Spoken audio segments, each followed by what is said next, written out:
want to ask you about the detail of the day by day, right? So we need the schedules. Of course, the day one, some of Indonesian will fly from Jakarta, or other country, the cities in Indonesia, go to Singapore, and then also doing the city tour, and also to see around what happens in Singapore, right?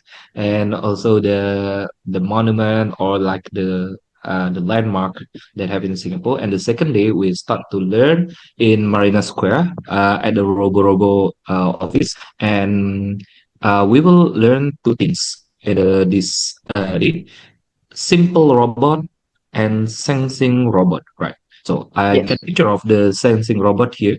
So I also see from the video about the picture of the sensing robot. Could you please tell us about the simple robot and this sensing robot?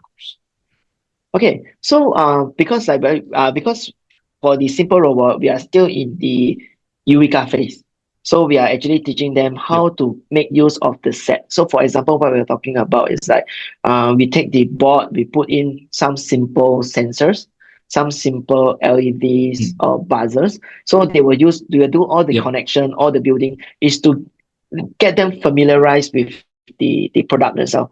Then from there, we will teach them how to use the software to actually do the programming. So from there, they will be learning how to actually make use of all these parts and how to explore all the possible things they can do with this existing product, which is the Robokit itself. So from there, they will be doing some simple programs of like turning on the lights, turning off the lights, creating Yep. a melody using the buzzer. Then after that, maybe I give them some.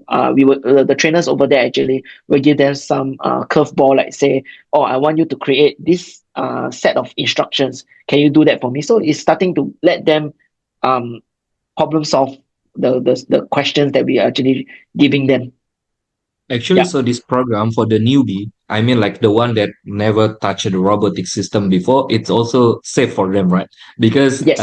they will learn step by step, and there's no one left behind, right, in this program. So interesting, because not all the students like in the advanced piece, right? So then that, like you explained before, they also will introduce with a little bit different robotic system, right? Than they usually get maybe in Indonesia, because this is Mm. Robo is not yet in Indonesia. Hopefully that it will be in Indonesia next year, so I'll have the program. But will you will the other students from Indonesia will get uh, the first student who learn with the Robo program, also with you and all the Singapore team.